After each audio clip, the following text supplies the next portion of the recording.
اللہ کی یاد، اللہ کا ذکر. اللہ سبحانہ تعالیٰ نے ہمیں ایک بہت خوبصورت دل دے کر پیدا کیا ہے جس میں احساسات ہیں، محبت ہے اور بہت سے جذبات ہیں. جب انسان اپنے ان جذبات کو اللہ سبحانہ تعالیٰ کے لیے خالص کر لیتا ہے تو اسے ایمان کی حلاوت نصیب ہوتی، اس کو سویٹنس آف ایمان نصیب ہوتی. اس کے لیے ہمیں ذکر کے بہترین طریقے بتائے گئے ہیں. آئیے صحیح مسلم کی ایک حدیث کی روشنی میں ہم اللہ کی یاد کی فضیلت کے بارے میں کچھ باتیں کریں گے. تو سب سے پہلے حدیث سنتے ہیں. ذهب أهل الدثور بالأجور عن أبي ذر رضي الله عنه أيضا أن ناسا من أصحاب رسول الله صلى الله عليه وسلم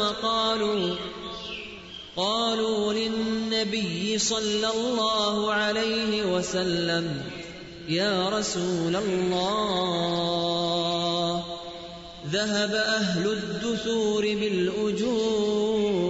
بالأجور يصلون كما نصلي ويصومون كما نصوم ويتصدقون بفضول أموالهم قال أوليس قد جعل الله لكم ما تصدقون إن لكم بكل تسبيحة صدقة وكل تكبيرة صدقة وكل تحميدة صدقة وكل تهليلة صدقة وأمر بالمعروف صدقة ونهي عن منكر صدقة وفي بضع أحدكم صدقة.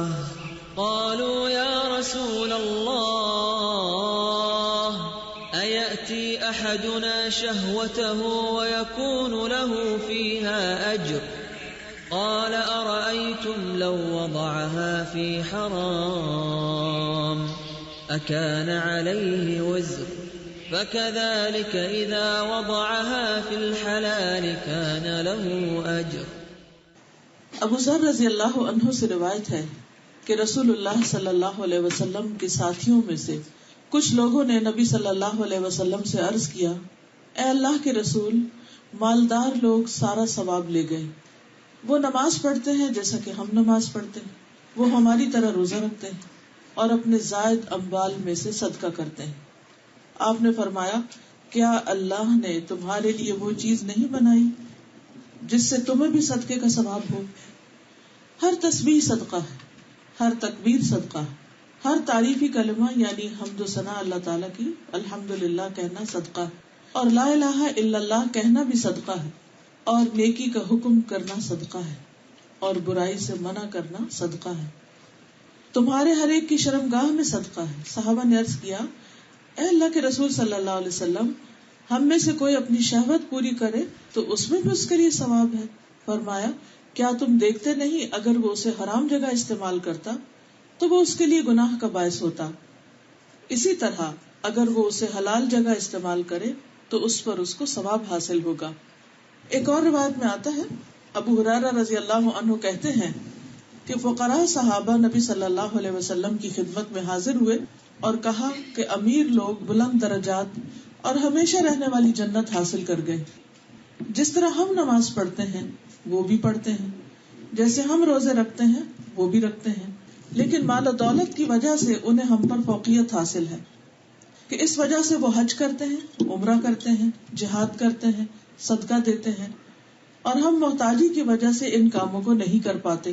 اس پر آپ نے فرمایا، کیا میں تمہیں ایک ایسا عمل نہ بتاؤں کہ اگر تم اس کی پابندی کرو گے تو جو لوگ تم سے آگے بڑھ چکے ہیں تم انہیں پالو گے، یعنی تم بھی اس ریس میں کامیاب ہو جاؤ گے اور تمہارے مرتبے تک پھر کوئی نہیں پہنچ سکتا، اور تم ان سب میں سے بہتر ہو جاؤ گے سوائے ان کے جو یہی عمل شروع کر دیں. اور وہ کیا ہے؟ ہر نماز کے بعد 33 بار سبحان اللہ، 33 بار الحمدللہ اور 33 بار اللہ اکبر کہنا. یعنی ان کلمات کی پابندی، ان تسبیحات کی پابندی نماز کے بعد انسان کے درجات کی بلندی کا ذریعہ بنتی ہے اور بہت سے وہ اور عمل نیکی کے جو عام حالات میں انسان نہیں کر سکتا، وہ ان تسبیحات کی پابندی کے ذریعے ان کا اجر حاصل کر لیتا ہے. لیکن اکثر ایسے ہوتا ہے کہ بہت سے لوگ نماز کے بعد فوراً ہی اٹھ جاتے ہیں مصلی سے. دل گھبرانے لگتا ہے اس تسبیح سے. شیطان اس سمپل سے کام کو جس میں 1.5 منٹ سے بھی زیادہ نہیں لگتا، یعنی 33 ٹائم اگر آپ آرام سے بھی سبحان اللہ کہیں تو میکسیمم ٹائم جو آپ کو لگے گا 1 منٹ اور 30 سیکنڈ لگیں گے. لیکن وہ وقت ہمارے لیے شیطان اتنا مشکل بنا دیتا ہے کہ وہ لگتا ہے پہاڑ ہے. لیکن جو لوگ اس کو کرنا چاہیں اللہ تعالیٰ ان کے لیے آسانی بھی کر دیتا ہے، اور اگر اجر سامنے ہو تو پھر کچھ بھی مشکل نہیں. کتنے ہی لوگوں کی خواہش ہوتی ہے کہ ہم حج پہ جائیں، عمرے پہ جائیں، کوئی بڑے بڑے خیراتی ادارے بنائیں، کوئی کام کریں، لیکن وہ نہیں کر پاتے. اور جو کرتے بھی ہیں تو وہ جانتے ہیں کہ اس کے پیچھے کتنی بڑی ایفرٹ لگتی ہے. لیکن بعض اوقات چھوٹی چھوٹی نیکیاں جن پر انسان پابندی اختیار کرتا ہے، استقامت اختیار کرتا ہے، ان کا اجر و ثواب کہیں زیادہ ہوتا ہے. کیونکہ اس میں ذکر تو اپنی جگہ ہے، ریممبرنس آف اللہ تو اپنی جگہ ہے، لیکن خصوصی طور پر اس کی جو پابندی ہے کہ مستقل مزاجی کے ساتھ اس کو کرنا، یہ اس کامیابی کی ہے. یہاں جن صحابہ نے آ کے نبی صلی اللہ علیہ وسلم سے عرض کیا، ان کا مقصد کوئی حسد نہیں تھا، کوئی شکایت لگانا نہیں تھا، کوئی کمپلینٹ یا کوئی فرسٹریشن کا اظہار نہیں تھا، بلکہ ان کو شوق تھا کہ اجر میں آگے بڑھ جائیں کسی طرح. کیونکہ تو اللہ کا حکم بھی ہے نا، فاستبقوا الخیرات، نیکیوں میں دوڑ لگاؤ، نیکیوں میں ایک دوسرے سے آگے بڑھو، اور جو آگے بڑھیں گے وہ آگے ہی جانے والے ہیں. والسابقون السابقون اولئک المقربون، کہ آگے جانے والے بس آگے جانے والے ہیں، اور یہی مقرب لوگ ہیں، یعنی ان لوگوں کو اللہ تعالیٰ کا قرب نصیب ہوگا. لیکن عموماً ہم دنیا کے معاملے میں تو مقابلے کرتے ہیں، لیکن آخرت کے معاملے میں ہم بہت سست رہتے ہیں. اچھا ابھی تو بہت وقت ہے، ابھی میرا یہ کام ہے وہ کام ہے، اور پھر ان نیکیوں کو بھول جاتے ہیں. تو اس لیے بہت ضروری ہے کہ ہمیں ان تمام چیزوں کا علم ہو جس میں انسان عمل کے بعد اللہ کا قرب حاصل کر سکتا ہے. ایک اور آیت میں آتا ہے سابقوا الى مغفرۃ من ربکم وجنۃ عرضها كعرض السماء والارض اعدت للذین آمنوا باللہ ورسلہ ذلک فضل اللہ یؤتیہ من یشاء واللہ ذو الفضل العظیم. اپنے رب کی بخشش اور اس جنت کی طرف ایک دوسرے سے آگے بڑھو، یعنی اللہ تعالیٰ تمہیں بخشش کی طرف بلاتا ہے، جنت کی دعوت دیتا ہے، یعنی دوسرے لفظوں میں نیک کام کرنے کی دعوت دیتا ہے کہ آؤ یہ اچھے اچھے کام کرو تو میں تمہیں معاف کر دوں گا، میں تمہارے درجے بلند کروں گا، تمہیں جنت الفردوس عطا کروں گا. فرمایا وہ جنت جس کی چوڑائی آسمان اور زمین کی چوڑائی کی طرح، اتنا بڑا گھر ہے، وہ ان لوگوں کے لیے تیار کی گئی ہے جو اللہ اور اس کے رسولوں پر ایمان لائے. یہ اللہ کا فضل ہے، وہ اس کو دیتا ہے جسے وہ چاہتا ہے، یعنی ہر ایک کو یہ نصیب نہیں ہوتا، اور اللہ تعالیٰ بہت بڑے فضل والا ہے. اللہ سبحانہ وتعالیٰ بعض پیغمبروں کی صفت بیان کرتے ہوئے یوں ارشاد فرماتے ہیں وَزَكَرِيَّا إِذْ نَادَى رَبَّهُ رَبِّ لَا تَذَرْنِي فَرْدًا وَأَنْتَ خَيْرُ الْوَارِثِينَ فَاسْتَجَبْنَا لَهُ وَوَهَبْنَا لَهُ يَحْيَىٰ وَأَصْلَحْنَا لَهُ زَوْجَهُ إِنَّهُمْ كَانُوا يُسَارِعُونَ فِي الْخَيْرَاتِ وَيَدْعُونَنَا رَغَبًا وَرَهَبًا وَكَانُوا لَنَا خَاشِعِينَ. اور زکریا جب اس نے اپنے رب کو پکارا، اے میرے رب مجھے اکیلا نہ چھوڑ، اور تو سب وارثوں سے بہتر ہے، یعنی سب وارث چلے جائیں گے، ختم ہو جائیں گے، لیکن تیری مملکت اور تیری حکومت اس کو کوئی زوال نہیں، تو ہمیشہ باقی رہے گا. فرمایا تو ہم نے اس کی دعا قبول کر لی اور اسے یحییٰ عطا کیا اور اس کی بیوی کو اس کے لیے درست کر دیا. بے شک وہ نیکیوں میں جلدی کرتے تھے، یعنی ان کی خوبی کیا تھی کہ وہ نیکیوں میں بہت آگے بڑھتے تھے، دیر نہیں لگاتے تھے، انتظار نہیں کرتے تھے، اور ہمیں رغبت اور خوف کے ساتھ پکارتے تھے، یعنی ایک طرف اللہ سبحانہ و تعالیٰ سے ڈرتے تھے اور دوسری طرف امید بھی رکھتے تھے، اور وہ ہمارے لیے عاجزی کرنے والے تھے، یعنی جہاں اللہ کا حکم سامنے آیا وہی جھک گئے، پھر اپنی مرضی نہیں. اب ہم بعض اوقات سوچتے ہیں کہ اچھا یہ تو انبیاء کرام تھے اور یہ نیکیوں میں آگے بڑھنے والے تھے اور یہ تو گزر چکے، آج کے دور میں کون ایسا کر سکتا ہے؟ نہیں، آج کے دور میں بھی ہو سکتا ہے، کیونکہ نبی صلی اللہ علیہ وسلم نے فرمایا میری امت کے ہر دور میں سابقون ہوں گے، ہر دور میں.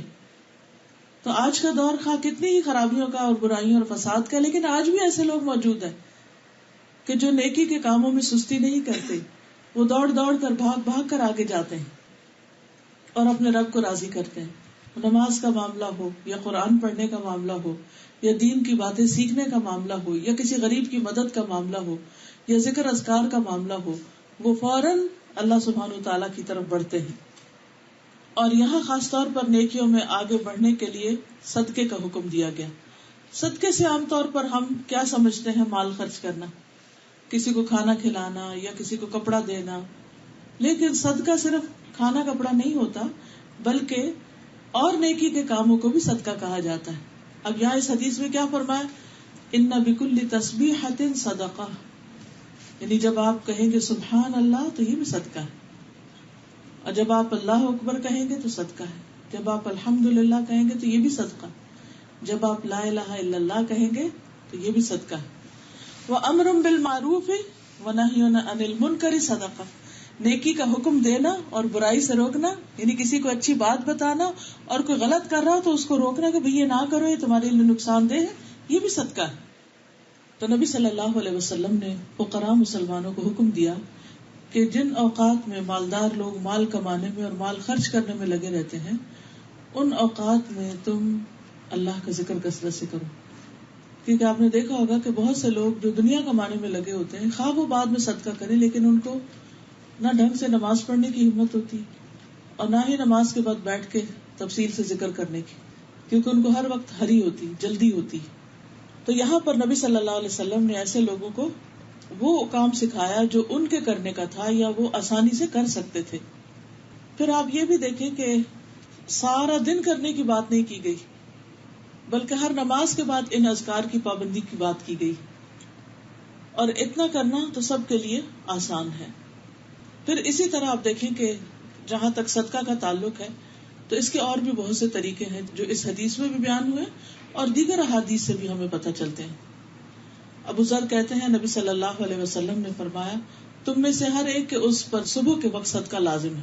یعنی جب صبح اٹھتے ہیں تو ہم سب کے اوپر صدقہ لازم ہو چکا ہوتا ہے اور ہم سب کو کرنا چاہیے. میں نے کہا اللہ کے رسول صلی اللہ علیہ وسلم میں کیسے صدقہ کروں جبکہ میرے پاس تو کوئی مال ہی نہیں ہے؟ آپ نے فرمایا سبحان اللہ، الحمدللہ، لا الہ الا اللہ، استغفر اللہ کہنا صدقے کے دروازے. امر بالمعروف نہی عن المنکر بھی صدقہ. لوگوں کے راستے سے کانٹا، ہڈی، پتھر یہ سب ہٹا دو، یہ بھی صدقہ. نابینا کو راستہ دکھا دو، گنگے بہرے کو بات سمجھا دو، کسی ضرورت مند کو اس جگہ کی رہنمائی کر دو جہاں سے اس کی ضرورت پوری ہو جائے اور تمہیں اس کا علم ہو تو تم اس کو بتا دو کہ کپڑا فلاں جگہ ملتا ہے، کھانا فلاں جگہ ملتا ہے، گھر فلاں جگہ سے رنٹ کر سکتے ہو. تو صرف رہنمائی کرنا، لوگوں کو بتاتے رہنا، ان کو فیسیلیٹیٹ کرنا، یہ بھی صدقہ. اپنی پنڈلیوں سے دوڑ کر کسی مظلوم اور فریاد رس کی مدد کرو. اپنے ہاتھوں کی طاقت سے کسی کمزور کو بلند کر دو، یعنی نیچے کو کھڑا اس کو اونچا کر دو. جیسے بچے ہوتے ہیں بعض اوقات ان کو کوئی چیز دکھانی ہوتی ہے. یہ سب تمہاری طرف سے اپنی ذات پہ صدقے کے دروازے، کیونکہ انسان اللہ سبحانہ تعالیٰ کے دیے ہوئے جتنے بھی اس کے پاس وسائل ہیں ان کو جب اللہ کی اطاعت میں، اللہ کی فرما برداری میں، بندوں کی مدد میں استعمال کرتا ہے تو یہ سب وہ اپنی جان کے لیے کرتا ہے. اس کا فائدہ خود اس کو ہوتا ہے. نبی صلی اللہ علیہ وسلم نے فرمایا ہر مسلمان پہ صدقہ واجب ہے. لوگوں نے عرض کیا اللہ کے نبی صلی اللہ علیہ وسلم جس کے پاس مال نہ ہو وہ کیا کرے؟ فرمایا اپنے ہاتھ سے کام کرے، یعنی کچھ کام کرے، خود بھی نفع اٹھائے، خیرات بھی کرے. لوگوں نے کہا اگر یہ بھی نہ ہو سکے، یعنی کوئی بیمار ہے، معذور ہے، نہیں کر سکتا، آپ نے فرمایا حاجت مند مظلوم کی مدد کرے. لوگوں نے کہا اگر اس کی بھی طاقت نہ ہو، فرمایا اچھی باتوں پر عمل کرے، برائیوں سے رکے رہے، یہ بھی اس کے لیے صدقہ ہے. اسی طرح ایک اور روایت میں آتا ہے ابو ذر کہتے ہیں میں نے کہا اے اللہ کے رسول صلی اللہ علیہ وسلم کون سی چیز بندے کو آگ سے نجات دلاتی ہے؟ کون سی چیز انسان کو آگ سے بچاتی ہے؟ ہم سب چاہتے ہیں نا کہ جہنم کی آگ سے بچ جائیں. آپ نے فرمایا ایک اللہ پر ایمان لانا، میں نے کہا اللہ کے نبی کیا ایمان کے ساتھ عمل بھی ضروری ہے؟ آپ نے فرمایا اللہ نے اسے جو رزق عطا کیا ہے اس میں سے خرچ کرے. میں نے کہا اللہ کے رسول صلی اللہ علیہ وسلم اگر وہ فقیر ہو اور اس کو دینے کی اس کے پاس کوئی چیز نہ ہو، فرمایا پھر وہ نیکی کا حکم دے دے، یعنی مال نہیں دے سکتا تو اچھی بات دے دے اور برائی سے روکے. میں نے کہا اگر وہ اس سے بھی عاجز ہو، یعنی اس کو کوئی جھجک ہے، اس کو علم ہی نہیں، وہ اس کی کوئی سنتا ہی نہیں، اگر وہ اس کی کوئی طاقت نہ رکھتا ہو، فرمایا کسی بے ہنر کو کوئی ہنر سکھا دے، کوئی اسکل سکھا دے، کسی کو آٹا گوندنا سکھا دے، روٹی بنانا سکھا دے، ہانڈی بنانی سکھا دے. چھوٹی چھوٹی چیزیں جو ہر بندے کی ضرورت ہے. کپڑے دھونے سکھا دے، استری کرنا سکھا دے، گھر صفائی کرنا سکھا دے. اسی طرح باقی چیزوں میں کوئی کمپیوٹر پہ کام کرنا سکھا دے، کوئی مشینیں لگانا چلانا سکھا دے. یہ ساری چیزیں جو بندوں کی ضرورت کے مطابق ہے، یہ ہر وقت اس کے اوپر نظر رکھنا اور ایک ہیلپنگ ہینڈ بننا کہ اس چیز پر نظر رکھنا کہ میں دوسرے کو کہاں سے کس طرح فائدہ پہنچا سکتا ہوں، تو یہ اس کے لیے صدقہ ہے. میں نے کہا اگر وہ خود بھی بے ہنر ہو، یعنی کچھ لوگ ایسے ہوتے ہیں ان کو کچھ نہیں آتا ہوتا، فرمایا پھر کسی مظلوم کی مدد کرے. میں نے کہا اگر وہ خود ضعیف ہو اور اس میں طاقت نہ ہو، فرمایا تم تو اپنے بھائی میں کوئی خیر و بھلائی چھوڑنا ہی نہیں چاہتے کہ کچھ بھی نہیں، بالکل ہی نکما ہے. فرمایا تو ایسے شخص کو چاہیے کہ کسی کو تکلیف نہ دے، اور کچھ نہیں کر سکتا تو اپنے شر سے دوسروں کو بچائے. میں نے کہا اللہ کے نبی صلی اللہ علیہ وسلم جب کوئی شخص یہ عمل کرے گا تو کیا وہ جنت میں جائے گا؟ آپ نے فرمایا جو مسلمان بھی ان خصلتوں میں سے کسی خصلت پر عمل کرے گا تو وہ خصلت اس کا ہاتھ پکڑے رکھے گی یہاں تک کہ جنت میں داخل کر دے.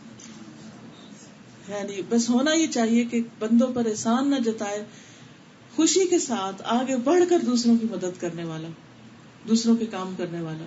اور یہ حقیقت ہے کہ جو بندہ دنیا میں کسی کے کام آتا ہے اللہ تعالیٰ اس کی کوئی بھی ضرورت پوری کیے بغیر نہیں چھوڑتا، اپنے غیب کے خزانوں سے اس کے لیے مدد کرتا ہے.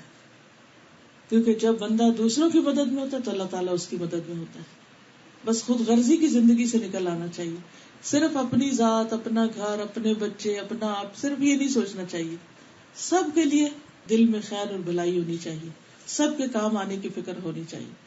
پھر اس میں خاص طور پر اس حدیث کے اندر جو اپنی بیوی کے پاس جانے کی بات ہے اور شوہر بیوی کے تعلقات ہیں ان کو بھی صدقہ کہا گیا. تو یہ لوگوں کے لیے بڑی حیران کن بات تھی کہ اتنا دنیا دارانہ کام اور یہ بھی ثواب کا ہے. فرمایا کہ ہاں اگر کوئی حرام میں جائے تو پھر کیا اس کے لیے گناہ نہیں؟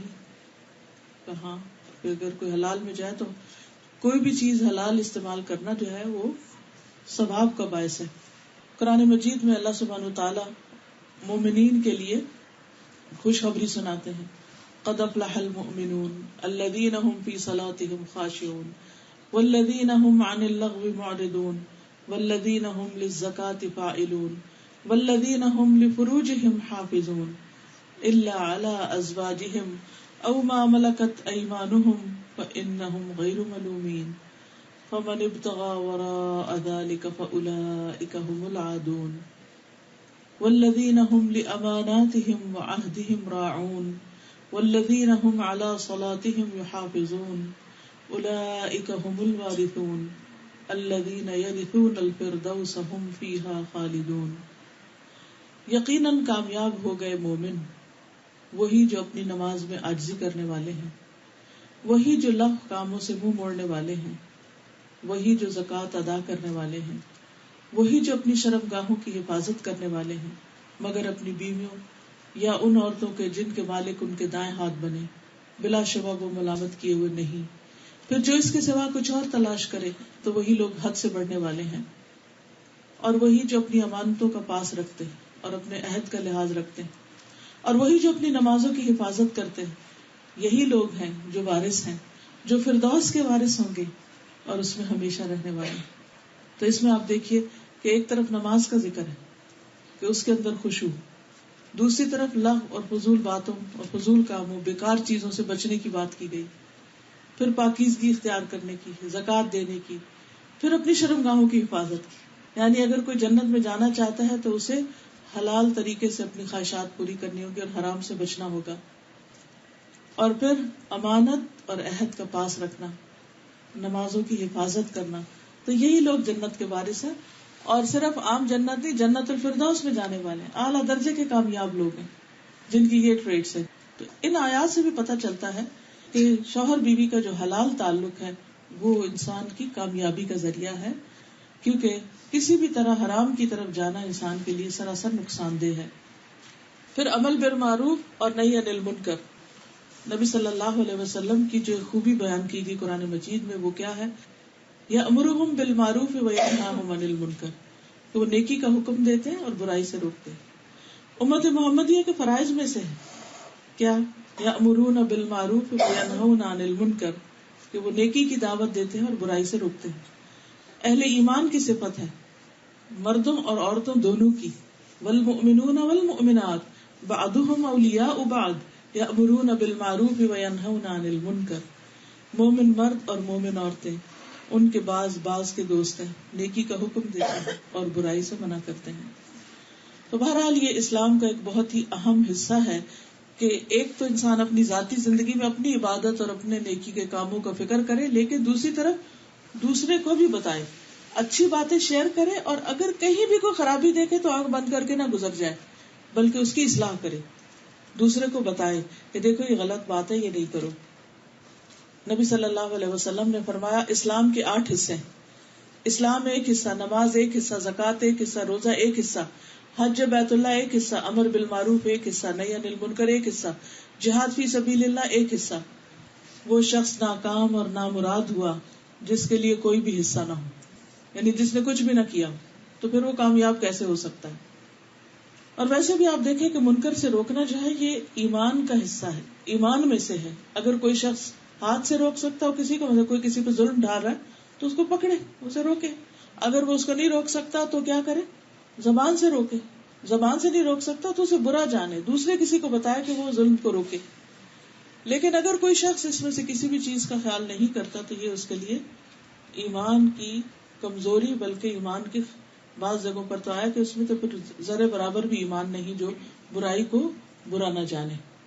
پھر آپ دیکھیے کہ امر بالمعروف اور نہی عن المنکر کبھی فرض عین ہوتا ہے جب طاقت ہو کسی کے پاس، کبھی فرض کفایہ ہوتا ہے کہ کچھ اور لوگ کر رہے ہیں اور وہ ان کو سپورٹ کر رہا ہے، پسند کرتا ہے.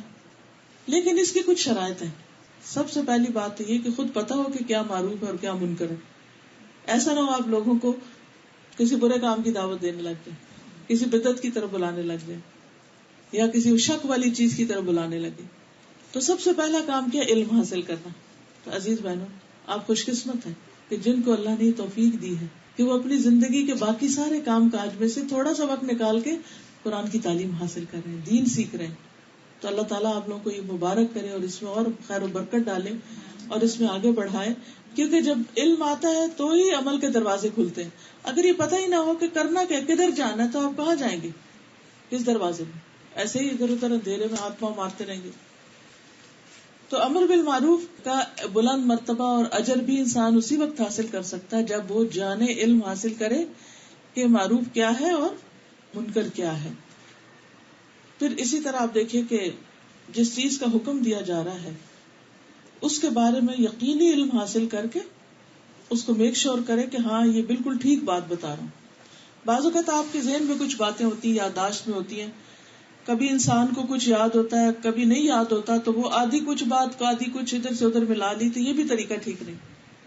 اس کے لیے بہتر کیا ہے کہ انسان لکھی ہوئی چیز اپنے پاس رکھے، دوسرے کو خود پڑھ کے سنا دے یا پڑھنے کے لیے دے دے، اس کو کسی بھی طرح بتا دے، تو اس سے بھی یہ فریضہ ادا ہو جائے گا. عبداللہ ابن عمرو ابن العاص کہتے ہیں کہ مجھ سے رسول اللہ صلی اللہ علیہ وسلم نے فرمایا، عبداللہ کیا یہ خبر صحیح ہے کہ تم دن میں روزہ رکھتے ہو، ساری رات نماز پڑھتے ہو؟ میں نے عرض کیا صحیح ہے یا رسول اللہ.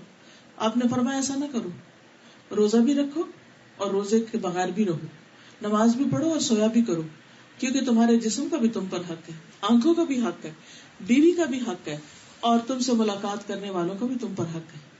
تو اس لیے اپنے آپ کو صرف ایک ہی نیکی میں نہ تھکاتے رہو، بلکہ آرام کرو تاکہ دوسرے کام بھی کر سکو.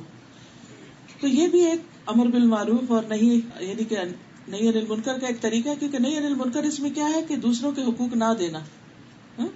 تو امر بالمعروف کیا ہے کہ اس حد تک نیکی کرنا کہ جس سے باقی نیکیاں ختم نہ ہو جائیں، اعتدال کی راہ اختیار کرنا. پھر اسی طرح برائی سے روکنے کی بھی کچھ شرائط ہیں. سب سے پہلی بات یہ کہ آپ کو شرعی دلیل سے معلوم ہو کہ برائی ہے. یہ نہ ہو کہ نہیں ہمارے ماں باپ اس کو بہت برا سمجھتے ہیں یا میرا دل کہتا ہے کہ یہ تو برائی ہے. نہیں، آپ کا دل یا ماں باپ کا کہنا جو ہے نا وہ کام نہیں آئے گا جب تک کہ قرآن اور سنت کی دلیل نہ ہو اس کو برا کہنے پہ. کیونکہ بعض اوقات ہم بلا وجہ دوسروں پہ تنقید شروع کر دیتے ہیں بغیر علم کے. ہم کسی کو کوئی کام کرتے ہوئے دیکھتے ہیں تو ہم کہتے ہیں وہ یہ تو بڑا غلط کر رہا ہے، حالانکہ وہ صحیح ہوتا ہے اور آپ غلط ہوتے ہیں. لا علمی کی وجہ سے آپ اس کو صحیح کو غلط قرار دے رہے ہوتے ہیں. تو اس لیے جب بھی آپ کسی کو برائی سے روکنا چاہیں تو ضروری ہے کہ آپ پہلے خود معلوم کر لیں کہ واقعی یہ منکر ہے. لیکن اس کے لیے اس کا جو سورس ہے وہ آپ کا ذوق اور شوق اور عادت اور خیال اور عقل ہی نہ ہو. کیونکہ آپ کی سوچ سے کہ یہ گناہ ہو سکتا ہے وہ چیز گناہ نہیں بنتی جب تک کہ اللہ تعالیٰ اس کو یا اس کے رسول صلی اللہ علیہ وسلم اس کو گناہ نہ بتائیں. ابن مسعود نے ابی ابن کعب سے قرآن کی آیت کے بارے میں پوچھا جبکہ اللہ کے نبی صلی اللہ علیہ وسلم جمعہ کا خطبہ دے رہے تھے. تو ابی ابن کعب نے جواب نہیں دیا. جب نماز مکمل ہو گئی تو ابی ابن کعب نے ابن مسعود سے کہا کہ تمہارا جمعہ نہیں ہوا. ابن مسعود نے نبی صلی اللہ علیہ وسلم سے پوچھا تو آپ نے کہا کہ اس نے سچ کہا. کیا وجہ تھی؟ کیونکہ وہ خطبے میں بول رہے تھے. پھر اسی طرح باقی چیزیں بھی کسی کو ڈانٹ ڈپٹ کرنے سے پہلے، کسی کو سرزنش کرنے سے پہلے، کسی کے بارے میں دل میں برا خیال لانے سے پہلے یہ سوچ لیں، پتہ کر لیں، اس سے پوچھ لیں بھائی تم یہ کیوں کر رہے ہو. کیونکہ بعض اوقات ہم ایک طرف سے ایک چیز دیکھتے ہیں نا تو ہمیں نہیں پتا ہوتا کہ وہ دوسرا کیوں وہ کام کر رہا ہے. مثلا اگر آپ دیکھیں کہ کوئی شخص چھت پہ کھڑا ہے اور وہ دیوار کی طرف جا رہا ہے ایج کی طرف جا رہا ہے تو آپ کے ذہن میں شیطان خیال ڈالے کہ دیکھو یہ تو خودکشی کرنے جا رہا ہے اور آپ شور مچا دیں وہ خودکشی کرنے جا رہا ہے حالانکہ وہ ویسے ہی نیچے سین دیکھنے جا رہا تھا. اسی طرح بعض اوقات ہم اپنے وہم و گمان سے کام لے لیتے ہیں. خود ہی سیلف میڈ سٹوریاں ہوتی ہیں ہماری کسی چیز کو اچھا یا برا کہنے کی. تو اس سے پہلے کہ ہم کسی کو کچھ کہیں پہلے پوچھو بھی کیوں کر رہے ہو. مثلا کوئی رات کو جاگ رہا ہے تو ہم یہ کہ ہاں اس سے تو کوئی ضروری کوئی ایسا غلط کام کرنا نہیں، پہلے پوچھے کہ کیوں جاگ رہا ہے. ہو سکتا ہے اسے کوئی تکلیف ہو، بیماری ہو یا اس نے کہیں جانا ہو تو اس وجہ سے جاگ رہا ہو. ابو ذر کہتے ہیں ایک دفعہ میں نے ایک شخص کو گالی دی تو اس نے نبی صلی اللہ علیہ وسلم سے میری شکایت کر دی. نبی صلی اللہ علیہ وسلم نے مجھ سے پوچھا کیا تم نے اسے ماں کی یاد دلائی تھی؟ میں نے کہا جی ہاں. پھر آپ نے فرمایا تمہارے غلام بھی تمہارے بھائی ہیں، اگرچہ اللہ تعالیٰ نے انہیں تمہاری ماتحتی میں رکھا ہے، اس لیے جس کا کوئی بھائی اس کے قبضے میں ہو، جس کا بھی کوئی بھائی اپنے بھائی کے قبضے میں ہو، اسے چاہیے کہ اسے وہی کھلائے جو وہ خود کھاتا ہے، وہی پہنائے جو خود پہنتا ہے، اور ان پر ان کی طاقت سے زیادہ بوجھ نہ ڈالے، لیکن اگر بوجھ ڈالے تو خود بھی اس کی مدد کرے. تو اس میں آپ دیکھیے کہ نبی صلی اللہ علیہ وسلم نے جس کی شکایت آئی تھی پہلے اسے کنفرم کیا کہ واقعی ایسے ہوا تھا، تمہاری کمپلینٹ آئی ہے، اور جب وہ ثابت ہو گئی بات تو پھر ایکشن لیا، پھر سمجھایا. یہ نہیں کہ آپ ون سائیڈڈ اسٹوری سن کے اور آپ اس شخص کو برا بھلا کہنا شروع کر دیں. اکثر یہی ہوتا ہے نا، خاندان میں بیٹھے ہوتے ہیں، ایک شخص کو دوسرے سے کوئی کمپلینٹ ہوتی ہے، وہ کہتا ہے اس نے میرے ساتھ بڑی زیادتی کی اور بہت ساری اسٹوری سنا کے آپ کی ہمدردی لے لیتا ہے، حالانکہ آپ کو نہیں پتا کہ حقیقت کیا ہے. تو اگر آپ نے واقعی کوئی ایکشن لینا تو اس سے پہلے آپ کو دوسری طرف کے بھی حالات معلوم کرنے ہوں گے. ادروائز جو سامنے والا ہے اسی کو سمجھانے پر اکتفا کر لینا چاہیے. پھر اسی طرح جب برائی سے منع کرنا ہو تو حالات کا بھی جائزہ لیں. یہ نہ ہو کہ وہ برائی پہلے سے بھی بڑی ہو جائے، کیونکہ جب آپ کوئی گندگی اٹھانے لگتے ہیں تو اس طرح اٹھاتے ہیں کہ وہ پھیلے نہ، ادھر ادھر نہ گرتی جائے. تو اس میں 4 چیزیں ہیں. نمبر 1 وہ برائی مکمل طور پہ مٹ جائے. نمبر 2 پہلے سے کم ہو جائے. لیکن اگر اس کے نتیجے میں ایک برابر کی اور برائی پیدا ہو جائے یا اس سے بڑی برائی پیدا ہو جائے تو ان 4 صورتوں میں سے اگر صرف پہلی 2 صورتیں ہوں تو برائی سے روکنا چاہیے. اگر آخری 2 ہوں تو پھر چپ کر جائیں. آخری 2 کون سی؟ جو برائی ہو رہی ہے آپ روک رہے ہیں اس سے، اور اس سے بڑی برائی پیدا ہوگی یا پھر اس جیسی برائی پیدا ہو تو چپ کر جانا چاہیے. کیونکہ برائی کو ہٹانے کا مقصد کیا ہے کہ وہ صفائی ہو جائے. تو جس چیز کو صاف کرنے سے اور بڑا داغ بن جائے پھر اس کو ادھر ہی کرنے دیں. کئی لوگ ایسے ہوتے ہیں نا، کارپیٹ پہ تھوڑا سا تیل گر گیا، کبھی چیٹا پڑ گیا، سالن گر گیا تھوڑا، تو ایک طریقہ یہ ہوتا ہے کہ جہاں ہے بس ادھر سے ہی جذب کر کے اٹھا لیں. اچھا کچھ لوگ کیا کرتے لیتے ہیں کپڑا اور وہ ملنا شروع کر دیتے ہیں اس کے اوپر. وہ داغ اتنا سا جو تھا وہ اتنا بڑا ہو جاتا ہے. تو یہ طریقہ غلط ہے. اگر چھوٹا سے کسی میں خامی تھی آپ جا کے اس کے کان میں بات کر دیتے کہ دیکھو اس طرح نہیں، اس طرح یہ کر لو، الگ سمجھا دیتے. آپ نے پبلکلی سب کے بیچ میں کھڑے ہو کے ڈانٹ ڈپار شروع کر دی، اس کا نتیجہ کیا ہوگا؟ ایک تو اپنی عزت گنوائی. لوگ اگر ڈر کے آپ سے چپ بھی کر جائیں تو وہ آپ کی عزت نہیں کرتے. دوسرا یہ ہے کہ کوئی آپ کی بات ماننے کو تیار نہیں ہوگا، کیونکہ جو کسی کی عزت ہی نہیں کرتا اس کی بات کیسے مانے گا؟ تو آپ نے تو ایک نصیحت کرتے کرتے 4 اور کام خراب کر کے رکھ دیے. تو ایسے طریقوں سے بھی پرہیز کرنا چاہیے. پھر یہ کہ جس کی بات ہو اسی تک جائے، یہ نہیں کہ مسئلہ کسی کا لے کے کسی اور کے سامنے بیٹھے ہوئے. پھر یہ کہ اکیلے بھی آپ کر سکتے ہیں یہ کام اور مل کے بھی کر سکتے ہیں. قرآن مجید میں آتا ہے وَلْتَكُمْ مِنْكُمْ أُمَّةٌ يَدْعُونَ إِلَى الْخَيْرِ وَيَأْمُرُونَ بِالْمَعْرُوفِ وَيَنْهَوْنَ عَنِ الْمُنكَرِ، کہ تم میں سے ایک جماعت ہونی چاہیے جو نیکی کی طرف دعوت دے، خیر کی دعوت دے، نیکیوں کا حکم دے اور برائیوں سے روکے. کیونکہ اکیلا آدمی گھبرا جاتا ہے، اکیلے کی بعض اوقات کوئی نہیں سنتا. ایک بندہ بات کرتا ہے تو دوسرا اس کو چپ کرا دیتا ہے، لیکن 2-3 ہوتے ہیں تو ایک چپ کرتا ہے تو دوسرا بول پڑتا ہے، دوسرے کو کراتے تو تیسرا بول پڑتا ہے. اس طرح وہ پلہ بھاری رہتا ہے. بعض اوقات اگر کوئی شخص برائی سے نہیں روکتا تو اس کا نقصان کیا ہوتا ہے کہ سب کی ہلاکت آتی ہے. اس کی مثال ایسی دی گئی ہے کہ جیسے کچھ لوگ اگر کشتی میں سوار ہوں، کچھ نیچے کے حصے میں کچھ اوپر، اور پانی اوپر ہو، جب نیچے والے اوپر سے پانی لینے جائے تو وہ مائنڈ کرے، تو جو نیچے ہو وہ نیچے سمندر کے کنارے پر کشتی کے تختے پر سوراخ شروع کر دے کہ سمندر سے پانی لے لیتے. اب کیا ہوگا؟ تو ساری کشتی ڈوب جائے گی، اور اس میں صرف نیچے والے نہیں اوپر والے بھی ڈوبیں گے. اس لیے بہت ضروری ہے کہ ہم برائیوں کو روکتے رہیں. وہ بعض اوقات ہوتا ہے نا، کسی کپڑے میں ایک چھوٹا سا ہول ہوتا ہے، تو اگر آپ اس کو وہیں سی دیں تو کیا ہوتا ہے؟ کپڑا سارا بچ جاتا ہے. اگر اس کو نہ سیے تو بعض اوقات بچے ہاتھ ڈال کے کہیں دیتے ہیں، کسی اور چیز سے اٹک جاتا ہے، وہ کپڑا دور تک پھٹ جاتا ہے، پھر وہ پہننے کے قابل ہی نہیں رہتا. پھر اسی طرح یہ ہے کہ بعض اوقات برائی تو نظر آ رہی ہے اور روکنا بھی ہے، لیکن فوراً نہیں، تھوڑا انتظار کر کے. ایک دیہاتی آیا، وہ مسجد میں پیشاب کرنے لگا، تو نبی صلی اللہ علیہ وسلم نے کیا کیا؟ صحابہ اس کے پیچھے دوڑے، تو آپ نے ان کو روک دیا کہ نہیں رکو. جب وہ کر چکا تھا آپ نے اس کو بلایا، پھر فرمایا کہ دیکھو مسجد ہے نا اللہ کی عبادت کے لیے ہوتی ہے، پیشاب کرنے کے لیے نہیں. تو پانی منگوایا اور اس کے سامنے اس کو بہا کے دھو دیا. اس کو سمجھ آ گئی بات، لیکن جس وقت وہ پیشاب کر رہا تھا اس وقت نہیں روکا، کیونکہ وہ کنٹرول تو نہیں کر سکتا تھا. وہ جو ہو رہا تھا وہ تو ہونا ہی تھا، وہ رک تو نہیں سکتا تھا، بلکہ اور خرابی پھیلتی. تو اسی طرح بعض اوقات ایک شخص اپنے پورے دھند میں، جذبے میں، غلط رستے پہ بھاگ رہا ہے، آپ اسے کہیں کہ جگہ جگہ نکل آؤ اور ادھر نیکی کے رستے پہ بھاگنے لگو، ایسا نہیں ہو سکتا. اس کے لیے اس کو وقت دے، انتظار کرے، صبر سے کام لے، اور ایک دن وہ انشاءاللہ ریورس گیئر لگا کے پیچھے آ کے پھر دوسرے صحیح رستے کو لے لے گا اور تیزی سے دوڑے گا.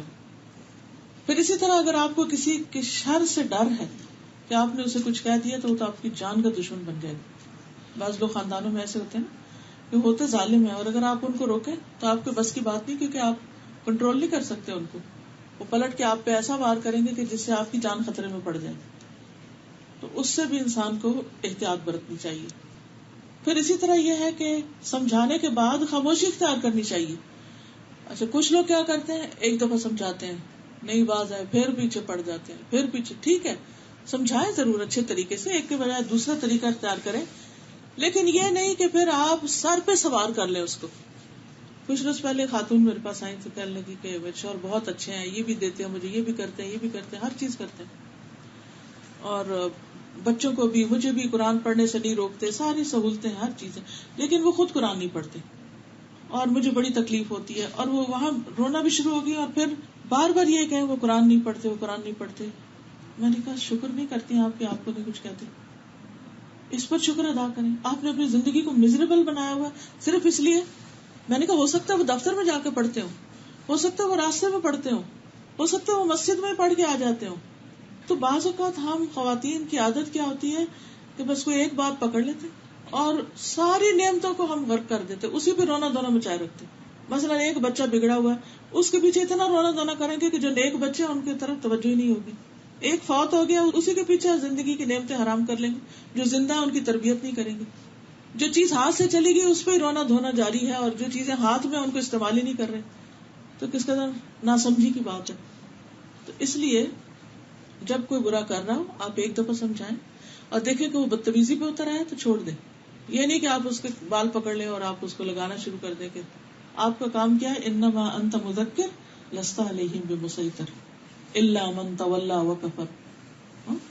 سلیمان کہتے ہیں کہ دو آدمیوں نے نبی صلی اللہ علیہ وسلم کی موجودگی میں جھگڑا کیا، بیٹھے ہوئے تھے تو دونوں لڑنے لگ گئے. ہم بھی آپ کی خدمت میں تھے. ایک شخص دوسرے کو غصے کی حالت میں گالی دے رہا تھا اور اس کا چہرہ سرخ تھا. آپ نے فرمایا میں ایک ایسا کلمہ جانتا ہوں، اگر یہ شخص اسے کہہ دے تو اس کا غصہ دور ہو جائے گا. اگر یہ اعوذ باللہ من الشیطان الرجیم پڑھ دے تو غصہ دور ہو جائے گا. صحابہ نے اسے کہا کیا سنتے نہیں کہ نبی صلی اللہ علیہ وسلم کیا فرما رہے ہیں، پڑھو اعوذ باللہ. کہنے لگا کیا میں دیوانہ ہوں، یعنی میں نہیں پڑھوں گا. غصے میں تھا نا. تو اس کے بعد سب خاموش ہو گئے. صحابہ نے بھی کچھ نہیں کہا، نبی صلی اللہ علیہ وسلم نے بھی کچھ نہیں کہا، چھوڑ دیا. ٹھیک ہے، کر لو جو کرنا ہے.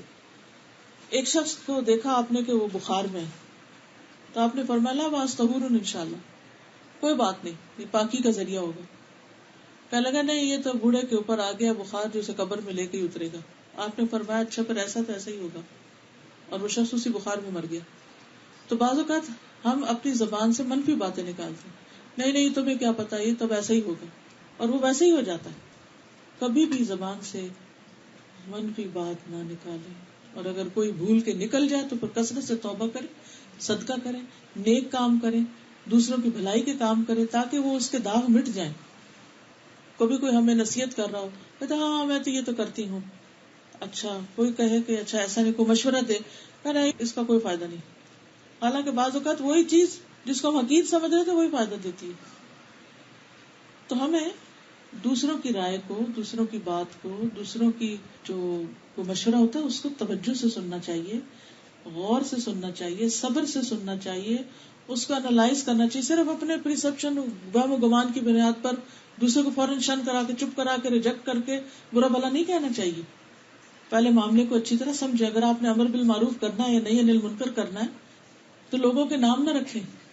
بعض لوگوں کا کیا طریقہ ہوتا ہے کہ کسی کو کوئی برائی کرتے دیکھا تو اس کے نام رکھ لیتے ہیں، برے برے نام رکھ لیتے ہیں، یا اس کو بلیم کرنے لگتے کچھ ناموں سے. تو بئس الاسم الفسوق بعد الایمان، ایمان لانے کے بعد فسق میں نام پیدا کرنا بہت ہی برا ہے. تو بہرحال اس حدیث سے ہمیں یہ پتہ چلتا ہے کہ صحابہ کے اندر نیکی کے کاموں کا بڑا شوق تھا، اور وہ ایک دوسرے پہ نظر رکھتے تھے کہ کون اچھا کرے تو میں اس سے زیادہ کروں. اچھا ہم اس کے الٹ کرتے ہیں، کون غلط کر رہا ہے کہ میں بھی کر لوں، کیونکہ میں یہ کہہ سکوں سارے ہی کرتے تھے تو میں بھی کر رہا ہوں. یہ فرق ہے صحابہ میں اور ہم میں. دوسری بات یہ ہے کہ نبی صلی اللہ علیہ وسلم کسی کا دل نہیں توڑتے تھے کہ نہیں نہیں یہ نہیں ہو سکتا، اب تمہارے پاس مال نہیں تو تم کرو گے کیا، اور ٹھیک ہے تم بھی مال کماؤ اور پھر صدقہ کرنا. نبی صلی اللہ علیہ وسلم لوگوں کو مختلف آپشنز دیتے تھے، کیونکہ ہر شخص ہر کام نہیں کر سکتا. ایک آپشن دی، اس نے کہا یہ نہیں ہو سکتا، دوسری دی، تیسری دی.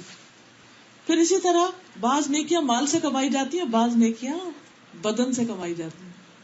اگر مال نہیں ہے تو بدن سے نیکیاں کرو، زبان سے نیکی کرو، ذکر کر کے، ہاتھ سے نیکی کرو، عقل سے کرو، لیکن نیکی میں نہیں پیچھے رہو. ہم کیا کرتے ہیں، ایک چیز اگر نہیں ہمارے پاس تو اسی کا وچار کرتے رہتے ہیں. اگر میرے پاس ہوتا تو میں بھی یہ کرتا، میرے پاس اتنا علم ہوتا تو پھر دیکھیں میں کیا کرتا، میرے پاس یہ مال ہوتا تو میں ایسا رہ سکتا. اور کئی دفعہ اللہ تعالیٰ وہ دے بھی دیتا ہے اور پھر بھی ہماری عادتیں نہیں بدلتی. پھر آپ دیکھیے کہ صحابہ کسی سے حسد نہیں کرتے تھے، بلکہ جو اچھا کر رہا ہوتا تھا اس کے عمل کو کاپی کرنے کی کوشش کرتے کہ وہ اچھا کرے، یہ نہیں کہ اچھا وہ نہ ہی کرے. پھر یہ کہ نبی صلی اللہ علیہ وسلم نے فقراء کے لیے کئی دروازے کھولے. پھر اسی طرح کچھ صدقات واجب ہوتے ہیں اور کچھ صدقات غیر واجب ہوتے ہیں. پھر یہ کہ ہماری جان کا بھی صدقہ ہوتا ہے. ایک اور حدیث سے ہمیں پتہ چلتا ہے کہ ہر جوڑ پہ صدقہ واجب ہے، اور اگر کوئی نہ کر سکے یہ سبحان اللہ الحمدللہ یہ ساری تسبیحات وغیرہ تو پھر 2 نفل اشراق کے وہ سارے بدن کا صدقہ ہو جائے گا، ان سب کو کافی ہو جائے گا. اس سے ایک اور بات یہ بھی پتہ چلتی کہ صحابہ کرام کو جب کسی بات کی سمجھ نہیں آتی تھی وہ آ کے پوچھتے تھے. اچھا ہمیں کیا ہوتا ہے کوئی بات نہیں پتا تو کنفیوژن میں ہی زندگی بسر کرتے رہتے ہیں، کسی سے پوچھتے ہی نہیں ہیں، اور غلط کر کر کے اپنے اچھے اعمال کے بجائے برے اعمال نامے کو بڑھا لیتے ہیں. تو شک میں نہیں رہنا چاہیے کبھی. جس بات کا نہ پتا ہو کسی علم والے سے پوچھ لینا چاہیے, خود ریسرچ کر لینی چاہیے, دوسروں سے پوچھ لینا چاہیے. ایک اور بات یہ پتہ چلتی کہ نبی صلی اللہ علیہ وسلم مثالوں سے بات سمجھاتے تھے, جیسے کشتی کی مثال ہے, جیسے اور مثالیں آپ نے دی ہیں. تو اللہ تعالیٰ سے دعا ہے کہ وہ ہمیں عمل کی توفیق عطا فرمائے. وآخر دعوانا ان الحمد للہ رب العالمین. سبحانک اللہم وبحمدک اشہد ان لا الہ الا انت استغفرک واتوب الیک.